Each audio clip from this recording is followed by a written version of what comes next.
Dear students, through coming illustration we will learn how to find magnetic field due to a rotating laminar body.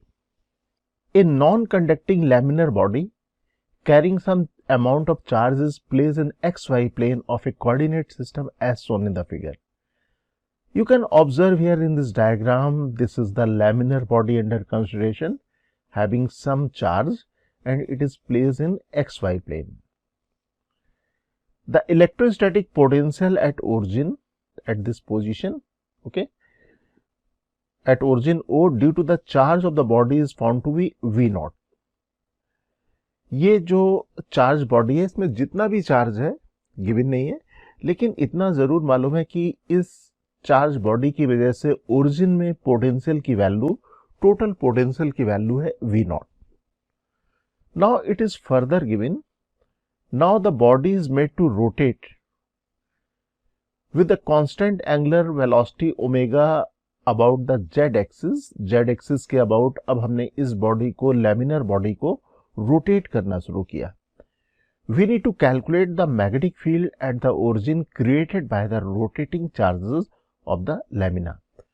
तो ये जो laminar body है, charge laminar body है, उसकी वजह से कितना मैग्नेटिक फील्ड होगी ओरिजिन में, ये हमें कैलकुलेट करनी है. Okay, so let us make the diagram to the next page. मैं यहाँ पे डायग्राम प्लेस कर लेता हूँ. ये चार्ज बॉडी है, लैमिनर चार्ज बॉडी है, और जैसा क्वेश्चन में कहा जा रहा है कि जेड एक्सिस के about constant angular velocity omega से ये रोटेट कर रही है, ये रोटेट कर रही है. Okay, it is given this laminar body is having some charge. कितना चार्ज है मालूम नहीं है, लेकिन इसमें जितना चार्ज है उसकी वजह से यहां पे पोटेंशियल की वैल्यू है V naught. Charge is distributed on the laminar body and the distance of the charge, different charge element from the origin is different. अगर हम लोग इसमें बहुत सारे एलिमेंटल चार्ज को कंसीडर करें अलग अलग पोजीशन में इस लैमिनर बॉडी में, तो जितने भी लैमिनर बॉडी में चार्जेस होंगे, एलिमेंटल चार्जेस होंगे, उनकी डिस्टेंस ओरिजिन से अलग अलग होगी. दैट मीन्स अगर हम लोग यहाँ पे पोटेंशियल अगर कैलकुलेट भी करना चाहें तो हम लोग डायरेक्ट फार्मूला जो पॉइंट चार्ज का फार्मूला है या कोई भी स्टैंडर्ड फार्मूला है उससे कैलकुलेट नहीं कर पाएंगे. तो हमें क्या करना होगा, we need to consider an elemental charge dq.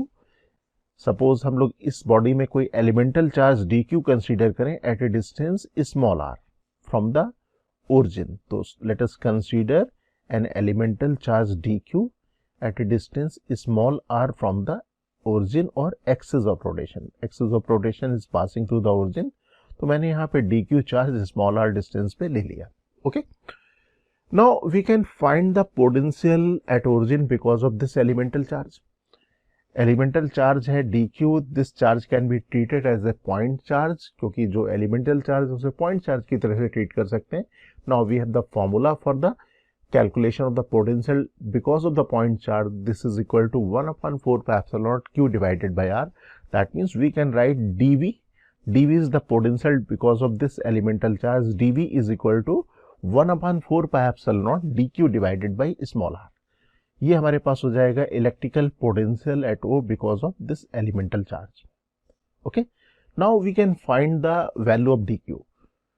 dq value will be equal to 1 upon 4 pi epsilon naught small r multiplied by dv. ये वैल्यू आ जाएगी dq की value. dq is the charge of the element. Okay. Now you know this body is rotating about the z axis. तो z axis के about अगर ये body rotate कर रही है तो साथ में ये जो एलिमेंटल चार्ज है वो भी रोटेट कर रहा होगा. And radius of rotation of this elemental charge is small r and angular velocity of the rotation is omega. और कोई भी अगर चार्ज रोटेट कर रहा हो, we can consider rotating charge as a current carrying loop. हम लोग rotating charge को, रोटेटिंग रिंग को इक्विवेलेंट करंट कैरिंग लूप की तरह से ट्रीट कर सकते हैं. So this elemental charge which is rotating about Z axis with angular velocity omega can be treated as a elemental current ring. Okay, तो अब इक्विवेलेंट करंट हम लोग कैलकुलेट कर लें. इक्विवेलेंट करंट कैलकुलेट करने के लिए हमें क्या करना पड़ेगा, charge divided by time period of rotation of the charge. So here we can write equivalent current di is equal to dq divided by time period. And we know omega, angular velocity, is equal to 2 pi divided by time period. That means time period is equal to 2 pi divided by omega. So in place of capital T, we can write 2 pi divided by omega. So after rearrangement, we can write this di is equal to dq multiplied by omega divided by 2 pi. इसको equation number 2, और ये हमारी आ गई equation number 1. अब equation number 1 और equation number 2 को मैं copy कर लेता हूं नेक्स्ट पेज में. This is equation number 1 and this is equation number 2. That means the value of dq and value of di. तो ये मैंने फर्स्ट इक्वेशन और ये सेकेंड इक्वेशन मैंने यहाँ पे कॉपी कर ली. From equation number first and second, अगर आप ऑब्जर्व करें, we can substitute the value of dq from equation number 1 into equation number 2. यहाँ पे dq की वैल्यू अगर मैं सब्स्टिट्यूट कर दूं, we can get a relation of di in term of dv. Okay, तो मैं यहाँ पे इक्वेशन नंबर फर्स्ट और इक्वेशन नंबर सेकेंड से dq की वैल्यू सेकेंड इक्वेशन में रख के ये वैल्यू कैलकुलेट कर लेता हूँ di की. पाई और पाई कैंसिल कर दें, and this is 2 and this is 4. So we will get 2 epsilon naught small r omega multiplied by dv. Let us make this equation as equation number 3. Okay, तो अब हमें ये मालूम पड़ गया कि ये जो रोटेटिंग लूप है वो एक current carrying equivalent to current carrying ring के है. And we have the formula for the magnetic field created by the current carrying ring, right? जो current carrying ring है, अगर उसकी रेडियस r है, करंट I है, तो फॉर्मूला होता था B equal to mu naught I divided by 2R. And our current carrying ring और करंट कैरिंग जो हमारे पास इक्विवेलेंट रिंग है, उसमें करंट की वैल्यू है DI. That means the magnetic field corresponding to DI should be written as DB. तो अगर मैं यहाँ पे इसको DB लिखूं, जो यहाँ पे सेंटर ऑफ रोटेशन में मैग्नेटिक फील्ड क्रिएट होगी, तो DB की वैल्यू आ जाएगी DB is equal to mu naught DI divided by radius, 2 divided by radius. तो मैं इसको लिख सकता हूँ magnetic field created at O because of elemental current loop. So this is DB is equal to mu naught DI divided by 2R. Okay, अब इस तरह के जितने भी एलिमेंटल चार्जेस होंगे वो रोटेट कर रहे होंगे और फॉर्म कर रहे होंगे डिफरेंट एलिमेंटल करंट रिंग्स. और जो जितने भी करंट रिंग्स होंगे जो O के अबाउट रोटेट कर रहे होंगे, वो अपनी अपनी मैग्नेटिक फील्ड O पे क्रिएट करेंगे. We can find the direction of the magnetic field. जिस तरह पॉजिटिव चार्ज रोटेट कर रहा होगा, उस डायरेक्शन में करंट की डायरेक्शन हम लोग एज्यूम कर लेते हैं. तो राइट हैंड रूल से if we curl our finger in the sense of rotation है टॉप से देखने में क्लॉकवाइज, तो क्लॉकवाइज डायरेक्शन में अगर राइट हैंड की फिंगर को कर्ल करें तो thumb will be in the downward direction. That means अगर हम लोग magnetic field created by this rotating lamina देखें, that will be in the negative Z direction. तो जितने भी हमारे पास एलिमेंट्स होंगे उनकी मैग्नेटिक फील्ड का अगर सम कर दें, क्योंकि जितनी भी मैग्नेटिक फील्ड क्रिएट होगी डिफरेंट एलिमेंट्स की, उन सब की डायरेक्शन आएगी नेगेटिव जेड डायरेक्शन में. तो अगर हम लोग टोटल मैग्नेटिक फील्ड कैलकुलेट करें, इसको मैं रीअरेंज करके लिख लेता हूँ DB की वैल्यू.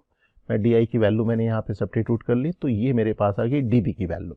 तो total magnetic field is the integration of DB, क्योंकि जितने भी हमारे पास एलिमेंट्स यहाँ पे मैग्नेटिक फील्ड क्रिएट कर रहे होंगे उनकी मैग्नेटिक फील्ड का सम कर देंगे, क्योंकि डायरेक्शन सबकी सेम होगी. That means net magnetic field created by the rotating lamina should be equal to integration of DB. Integration of DB अगर मैं करता हूँ, ये आ जाएगा. And we know in this integration mu naught is a constant term, epsilon naught is a constant term, omega is constant term because this lamina is rotating with a constant angular velocity. तो integration होगा केवल dv के साथ. And we are given net electric potential at the origin is equal to V naught.